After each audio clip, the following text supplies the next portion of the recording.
Assalamualaikum warahmatullahi wabarakatuh. Waalaikumsalam. Selamat pagi, salam sejahtera bagi kita semua, Bapak Ibu. Serta pembelajaran hari ini kita akan mengupas tuntas terkait dengan studi lapangan ya, ada pelatihan kepemimpinan pengawas. Baik, hari ini kita menghadirkan narasumber yang sudah tidak asing lagi ya.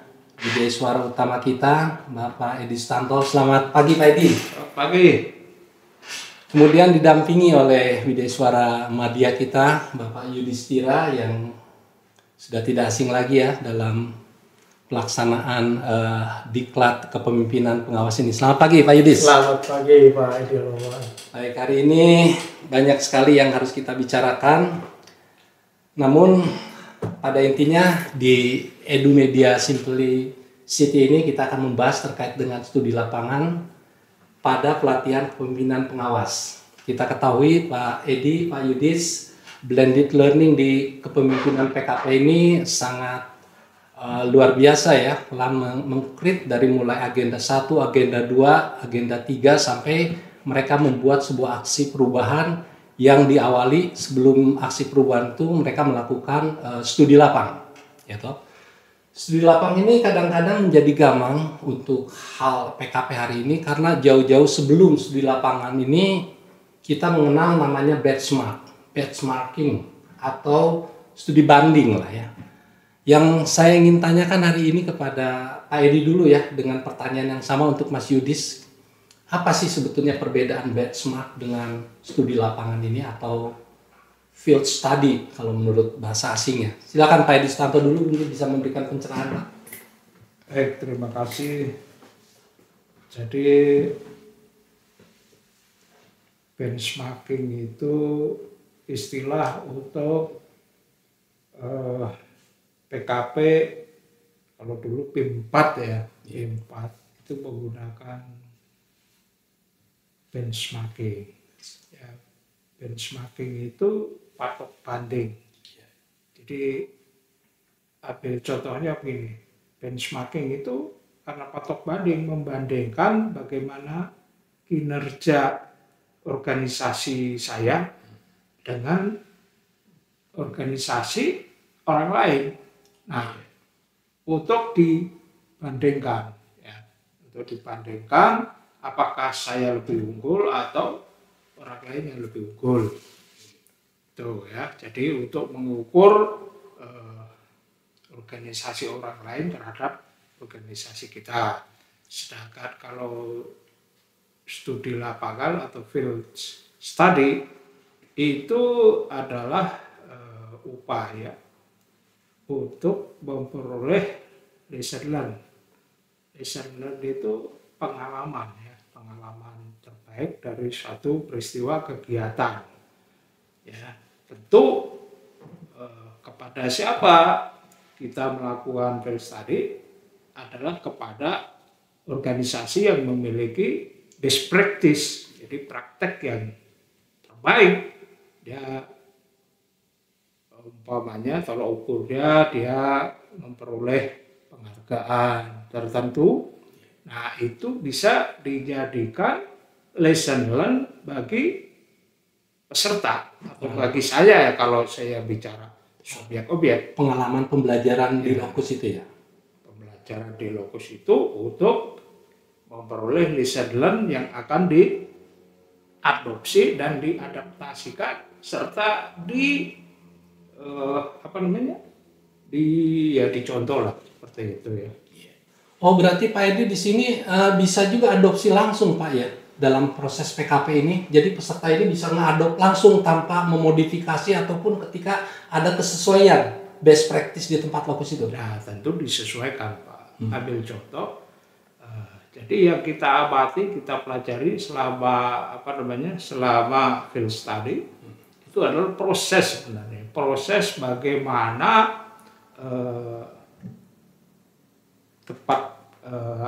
best practice yang kita kunjungin itu bagaimana sih ceritanya dulu, masalahnya apa?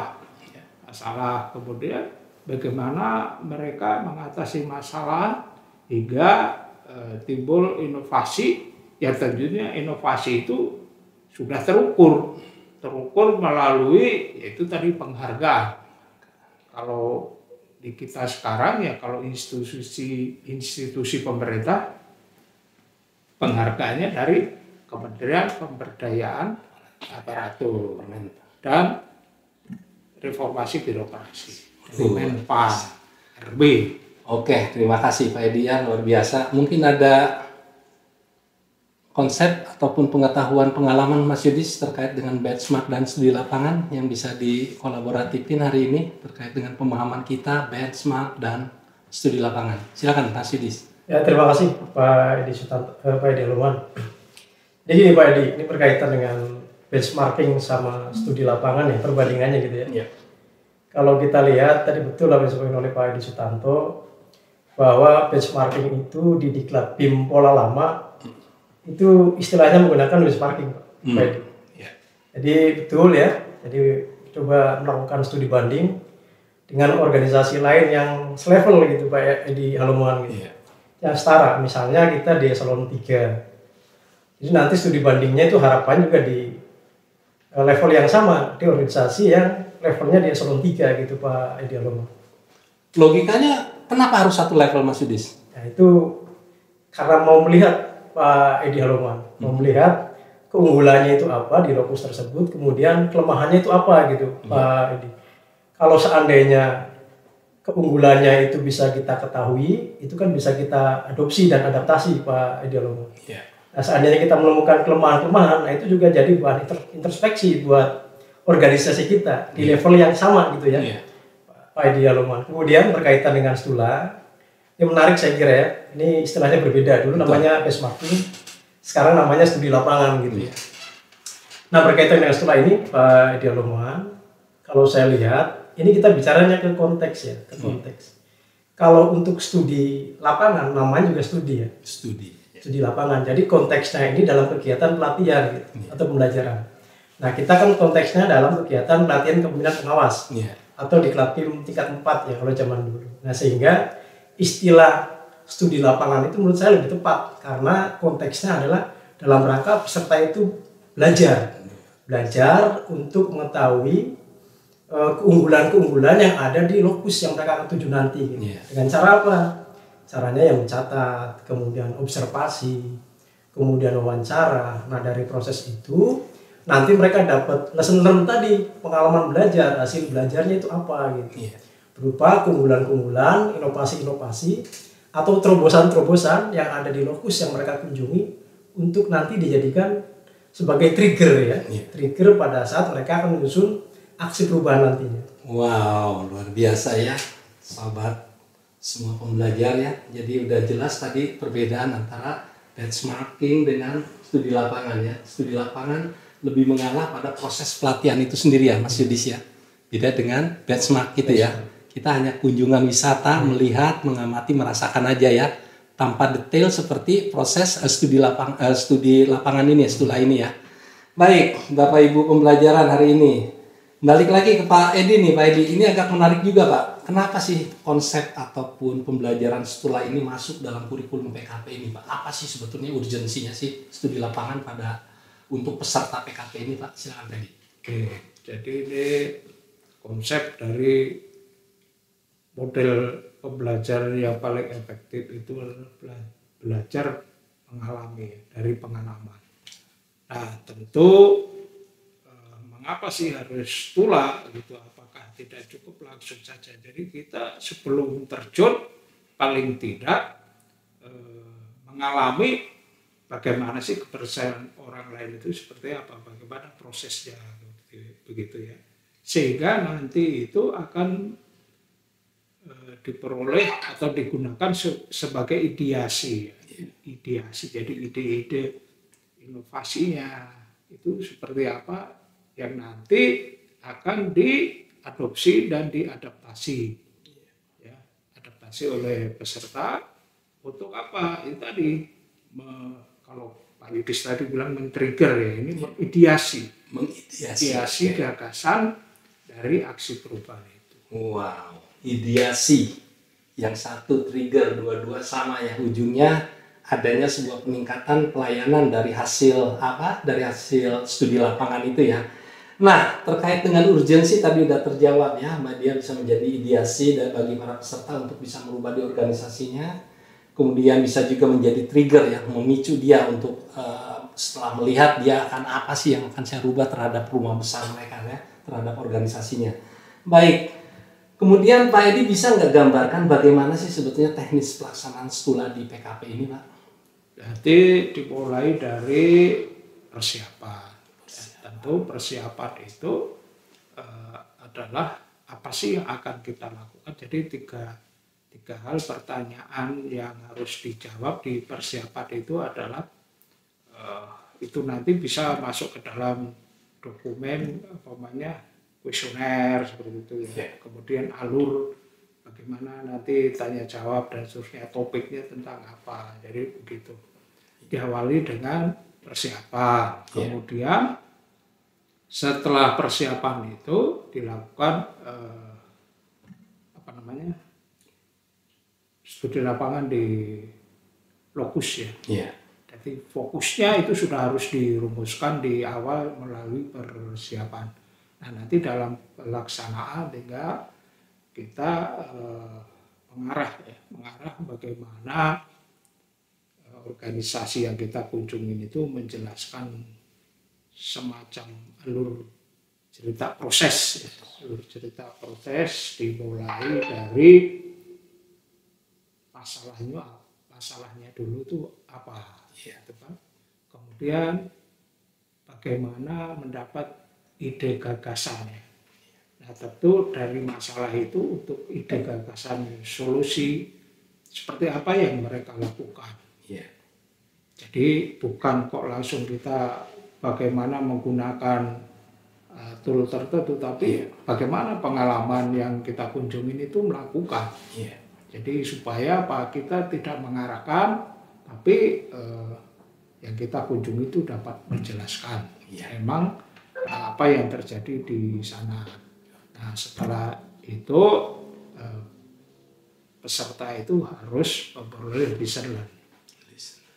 Jadi lesson learn itu nanti akan dijadikan bahan untuk membuat laporan kelompok maupun laporan perorangan serta kelas kumulatif berarti ya dia. Ada 3 laporan yang harus dipersiapkan. Nah, untuk perusahaan laporan kelompok itu adalah terfokus sebetulnya ada di selain organisasi yang kita kunjungi itu seperti apa, seperti model apa sih yang mereka kerjakan, bidangnya apa saja, tapi harus ketemu lesson learn itu yang harus dicatat. Kemudian dari hasil lesson learn tadi itu nanti masuk ke laporan individu berupa laporan individu yang terkait dengan lesson learn. Tentu itu harus dikaitkan dengan aksi perubahan peserta yang akan dia susun. Jadi mereka harus memperhatikan apa sih lesson learn yang bisa nanti diadopsi dan diadaptasikan. Itu harus ke best practice-nya aja ataukah ada yang mungkin yang low practice-nya yang nggak baiknya juga harus didapat nggak sama peserta itu? Atau wajib yang best-nya aja di lokus itu, Pak? Ya kalau jeleknya ya kenapa harus ditiru kan? Ya yang baik-baik. Jadi dari lesson learn yang kita kunjungi tentu sudah punya best practice tadi ya. Nah, dari lesson learn tadi untuk diterapkan di adopsi dan diadaptasikan di dalam aksi perubahannya. Maksudnya di sini adalah peserta itu sendiri ya. Luar biasa ya. Jadi harus ada persiapan dan perencanaan ya, sobat pembelajar. Nah, kemudian ada satu sisi lagi yaitu berbagi pengalaman. Ya, karena ini adalah angkatan, jadi antar mereka berbagi pengalaman terhadap hasil-hasil yang diperoleh selama stula. Tentu kaitannya dengan lesson learn, ya kaitannya dengan apa sih yang bisa diadopsi dan diadaptasikan. Jadi mereka harus berbagi pengalaman. Luar biasa nih Pak Edi ya. Jadi sobat pembelajaran, betapa pentingnya ya studi lapangan pada proses pelatihan kepemimpinan ini ya. Kita bisa membantunya masalah pelayanan atau organisasi lokus dengan organisasi tempat peserta itu didapat. Mungkin dari Widya Suara Madya nih, Mas Yudis bisa menambahkan ataupun ada kritik sendiri terkait dengan pelaksanaan stula yang diawali dengan tadi kalau Pak Edi bilang perencanaan atau persiapan agar efektif gitu stula itu ada kebermanfaatan. Monggo silakan Pak Yudis. Ya, terima kasih. Saya kira gini ya Pak Edi Aloman, berkaitan dengan teknis pelaksanaan stula. Iya. Memang betul ya, harus ada pembekalan atau persiapan terlebih dahulu, pelaksanaan, kemudian diakhiri dengan proses berbagi pengalaman. Nah, saya sedikit ingin menambahkan berkaitan dengan kurikulumnya saja nih Pak Edi Aloman. Iya. Jadi di kurikulum PKP ini untuk pelaksanaan stula, karena kita metodenya adalah blended learning ya, jadi peserta itu diawali dengan proses sinkronus dulu Pak Edi, sinkronus dan asinkronus ya. Untuk sinkronusnya sendiri itu diisi dengan materi konsepsi pelaksanaan stula, studi lapangan. Itu ada 4 JP, ada 4 jam pelajaran, 4 jam pelatihan. 1 hari itu 2 jam pelatihan tatap muka dan besoknya disusul dengan besoknya itu 2 jam mata pelatihan. Nah, untuk pelaksanaan stulanya sendiri pada saat klasikal nanti, pada saat peserta datang ke kampus, itu peserta akan diberikan pembekalan terlebih dahulu. Di pembekalan tadi betul ya, persiapan. Jadi dalam hal ini konteksnya adalah pembekalan selama 3 jam pelatihan. Kemudian lusanya, bukan besoknya ya. Jadi kita bisa lihat kurikulumnya lagi. Jadi lusanya baru mereka melaksanakan studi lapangan selama 33 jam mata pelatihan. Kalau kita konversi itu mungkin bisa 3 hari atau 4 hari Pak Edi. 3-4 harian. Ya betul. Jadi mungkin kalau misalnya lokusnya ada 2, kalau kita misalnya konversikan menjadi 3 hari ya. Misalnya hari pertama sama hari kedua bisa kunjungan ke lokus gitu ya.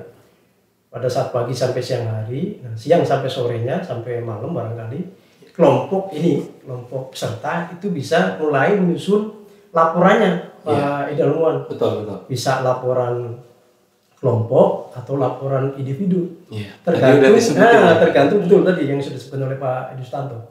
Tergantung dari kesepakatan kelompoknya, mana nih yang mau dibuat terlebih dahulu. Apakah laporan individu atau laporan kelompok, baru terakhir laporan kelas ya. Karena laporan kelas ini kan merupakan kompilasi ya Pak Edi ya. Kompilasi dari laporan individu. Jadi itu ya Pak Edi ya. Jadi pada saat stula mereka akan dibekali dulu terlebih dahulu. Pada saat klasikal, pada saat datang ke kampus, baru lusanya mereka akan mengunjungi lokus yang sudah ditentukan oleh pihak panitia. Saya kira itu Pak Edi Aloman. Boleh bocoran dong, apa sih yang dibekali sebenarnya Mas Yudis? Yang dibekali saya kira nanti teknis pelaksanaan pada saat di sana gitu. Teknis pelaksanaan pada saat di sana itu apa saja? Ya agenda pada saat pelaksanaan stula baik di hari pertama, kedua maupun hari ketiga peserta itu mau melaksanakan apa saja Pak Edi. Saya kira itu ya Pak Edi ya. Luar biasa nih, kenceng banget nih dua-duanya, Madya dan Utama ini saling kolaborasi nih menjawab stula ini. Balik lagi ke Pak Edi nih, harapan nih Pak Edi. Ada harapan sebetulnya studi lapangan ini kan benar-benar harus terkonektiviti ya dengan organisasi tugas fungsi mereka kan. Sejauh mana Pak Edi bisa memberikan sebuah aturan main dari sebuah konteks studi lapangan sehingga hasil dokumen studi lapangan itu bisa memberikan outcome, manfaat bagi organisasi si peserta ini Pak? Ada strategi kisi-kisi apa kira-kira? Jadi studi lapangan itu kan di agenda keempat ya. Iya, di keempat. Nah, itu paling tidak ketika mendesain ya di persiapan tadi, di perencanaannya itu paling tidak dia harus mengaitkan dengan agenda 2 dan agenda 3. Agenda 2 dan agenda. Tapi landasan utamanya sebagai seorang pimpinan, di level pengawas, dia di awal sudah dibekali dengan agenda 1. Jadi itu bungkusnya, kemudian di dalam pelaksanaan ketika sudah terinternalisasi nilai-nilai kepemimpinan Pancasila, baru bagaimana seorang pemimpin tadi bisa melakukan diagnosis menyangkut di agenda 2 ya. Diagnosis, kemudian berpikir kreatif, efektif, serta kepemimpinan yang dapat menggerakkan semua. Kemudian dikaitkan dengan 7 di dalam agenda 3 ya, 7 mata pelatihan. Mata pelatihan gitu ya. Mulai dari komunikasi sampai pengendalian pelaksanaan kegiatan. Nah, itu harus dijadikan semacam ketika nanti wawancara paling tidak menyangkut itu, supaya nanti bisa terkait apa yang menjadi temuan di dalam stula terkait dengan pelaksanaan atau di dalam rancangan aksi perubahan. Jadi harus ngait kan begitu. Jadi suka tidak suka ya harus memperhatikan hal itu. Jadi supaya stula tadi memberikan manfaat, memberikan ideasi kepada para peserta dalam membuat rancangan aksi perubahan. Iya, luar biasa. Makasih Pak Edi ya. Berarti peran tiap agenda ini sangat signifikan ya bagi quality daripada studi lapangan itu sendiri ya. Jadi studi lapangan bukan hanya sebuah formalitas dari sebuah pelatihan kepemimpinan ini. Luar biasa nih. Saya bertanya sedikit Pak, kembali ke Mas Yudis nih Mas Yudis ya. Terkait dengan listen learn ini Mas ya. Ada kita berbicara adopsi, ada kita berbicara adaptasi, kepemimpinan melayani ya. Ini adakah kriteria penilaian tersendiri Pak ketika peserta itu mengadop murni dari sebuah lokus terhadap tempat kerjanya? Atau dia mengambil memodifikasi? Apakah ada grade tertentu, ada penilaian tertentu nggak dari hasil karya inovasi yang dia laporkan nanti atau yang diimplementasikan di tempat kerjanya? Ya, terima kasih Pak Edi Halomuan. Sebelum saya menjawab pertanyaan dari Pak Edi Halomuan ya, sedikit saya memberikan tambahan informasi. Saya kira Pak Edi Halomuan berkaitan dengan keterkaitan antara agenda 2 dan agenda 3 tadi yang kita diskusikan ya. Jadi betul saya kira agenda 2 dan agenda 3 ini menjadi sebenarnya bahan laporan ya. Bahan laporan untuk peserta pada saat mereka akan menyusun laporan stula baik kelompok maupun individu. Jadi agenda-agenda 2 dan 3 mata pelatihan yang ada di kedua agenda tersebut itu menjadi isi dari laporan yang akan mereka susun Pak Edi Halomuan. Sehingga hemat saya alangkah baiknya perangkat instrumen stula itu disusun juga mengacu pada mata-mata pelatihan yang ada di dua agenda itu, baik di agenda 2 dan agenda 3, karena informasi yang akan diperoleh dari instrumen yang sudah disusun itu menjadi bahan laporan untuk menyusun laporan stula. Itu Pak Edi Halomuan. Kemudian berkaitan dengan tadi mengenai level ya atau penilaian antara inovasi yang diadopsi murni 100% gitu ya tanpa ada modifikasi, itu kalau menurut saya Pak Edi Halomuan nanti bisa dicek lagi dalam SK Kepala LAN ya berkaitan dengan penyelenggaraan PKP, nanti bisa dilihat lagi. Itu pastinya ada perbedaan Pak Edi Halomuan. Tapi diperbolehkan kan? Ya, diperbolehkan, tapi pastinya ada perbedaan. Yang inovasi murni belum ada sama sekali, pastinya mendapatkan penilaian yang lebih besar dibandingkan dengan yang hanya sekedar mengadopsi gitu ya. Yang diminta kan sebetulnya tidak hanya sekedar mengadopsi, tapi bisa mengadaptasi dan bisa berlanjut dan tidak cukup sampai di situ Pak Edi Halomuan, bisa bermanfaat untuk masyarakat yang lebih luas. Iya, setuju Pak ya. Jadi nggak hanya output ya, tapi outcome, impact dan benefitnya ya bagi kualitas pelayanan itu sendiri. Ini ngomong-ngomong terkait stula ya, terkait dengan listen, learn, kepemimpinan pelayanan juga Pak Edi. Saya lebih apa ya, lebih mendengar terkait dengan transformasi digital ini. Apakah aksi perubahan itu harus selalu terkait dengan teknologi, Pak? Sementara kan teknologi itu sebuah alat aja kan, yang tentu nggak harus ketika masalahnya nggak terkonektivitas dengan teknologi. Apa dalam PKP ini wajib, Pak, atau harus gitu menggiring peserta ini semuanya bertransformasi dalam teknologi dalam aksi perubahannya, Pak Edi? Oke, jadi perlu diingat ya bahwa tujuan dari aksi perubahan itu bukan mau membuat aplikasi dan lain sebagainya, tapi lebih fokus lagi kepada peningkatan kinerja organisasi, pelayanan. Nah, ketika kita tahu bahwa tujuannya itu adalah peningkatan kinerja, nah yang kita pikirkan adalah bagaimana caranya. Seperti kita ketahui bahwa barang inovasi digital sekarang ini sudah hampir semuanya menerapkan. Untuk bagaimana ya, contoh-contoh di perusahaan-perusahaan yang sudah terkenal itu sudah ada jejaknya di sana, manfaat digitalisasi seperti apa. Seperti yang diterapkan marketplace, Tokopedia, Gojek, Alibaba, dan lain-lain itu. Jadi mendekatkan, terkadang kan kita hanya berpikir bagaimana mendekatkan atau menjual demi keuntungan. Ini kalau di swasta. Kalau di public service ya bagaimana pelayanan itu bisa memenuhi harapan mereka. Tentu tidak akan terlepas. Cuma hanya saja diberikan keleluasaan di dalam aksi perubahan. Apakah mereka harus membuat aplikasi tertentu? Saya rasa ya tidak begitu mengikat.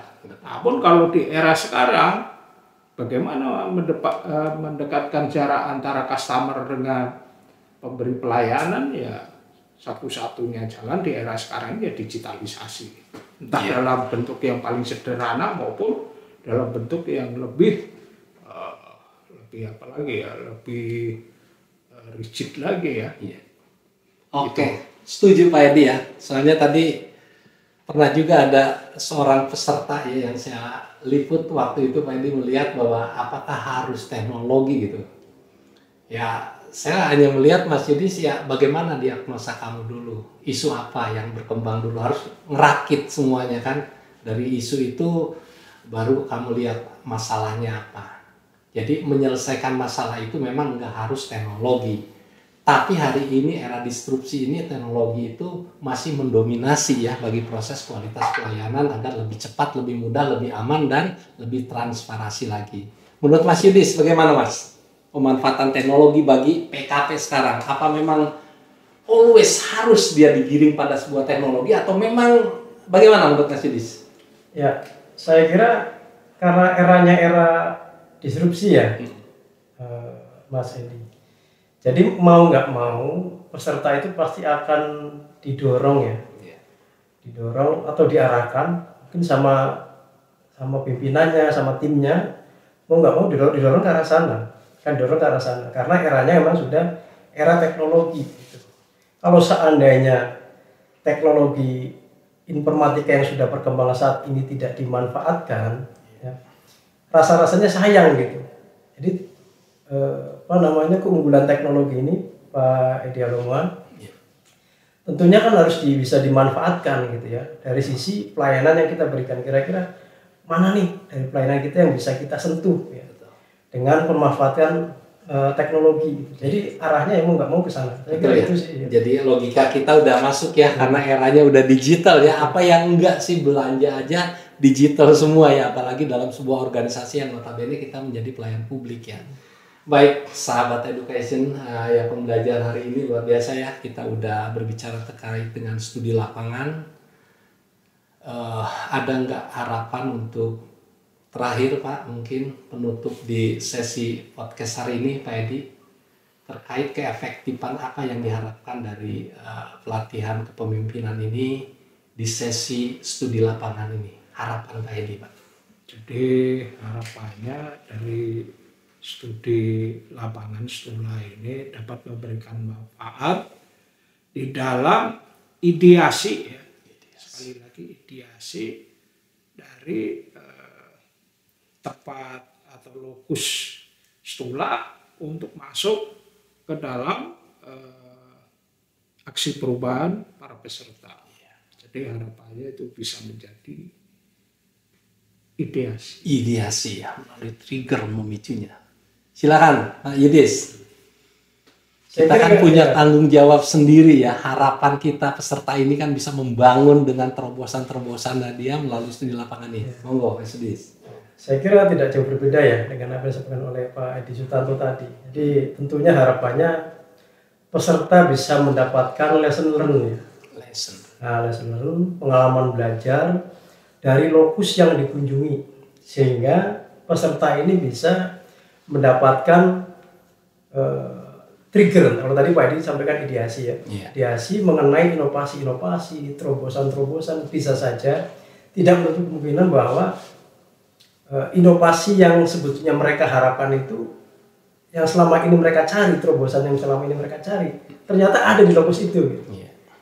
Nah, sehingga nanti bisa diadopsi dan diadaptasi, kemudian berkontribusi terhadap aksi perubahan yang akan mereka susun nanti, yang akan mereka laksanakan di tempat kerjanya masing-masing. Saya kira itu ya harapannya. Berarti nggak jauh ya, kita semua punya harapan yang luar biasa ya terkait dengan studi lapangan ini. Sahabat-sahabat, Bapak Ibu pembelajar, hari ini ada sebuah simpulan dari narasumber kita Pak Edi Sutanto, Widesuara Utama, dan Pak Yudis Widesuara Madya ini terkait dengan studi lapangan atau field study ini. Ini adalah sebuah metode pembelajaran ya, dari mulai tadi yang udah beliau-beliau ini katakan, dari mulai mengumpulkan data secara langsung melalui pengamatan, wawancara, mencatat, ataupun mengajukan pertanyaan-pertanyaan di lokus, best practice di lokus itu yang bisa diadopsi ataupun diadaptasi di tempat kerjanya. Endingnya daripada studi lapangan itu menjadikan sebuah trigger ataupun ideas. Apa sih Pak Edi? Ideas. Jadi dia punya ideasi itu memberikan ide, inspirasi, ide bagi peserta itu untuk bisa berinovasi bagi kualitas pelayanan itu sendiri. Baik para sahabat pembelajar, demikian mungkin hari ini podcast kita di studi lapangan ya Pak Edi. Terima kasih kehadirannya. Mudah-mudahan hasil daripada sharing knowledge di podcast ini bisa memberikan pembelajaran dan kebermanfaatan bagi kita semua. Akhir kata saya ucapkan Assalamualaikum, selamat siang, sampai jumpa lagi di podcast selanjutnya. Terima kasih Pak Edi. Oke. Terima kasih Pak Yudis.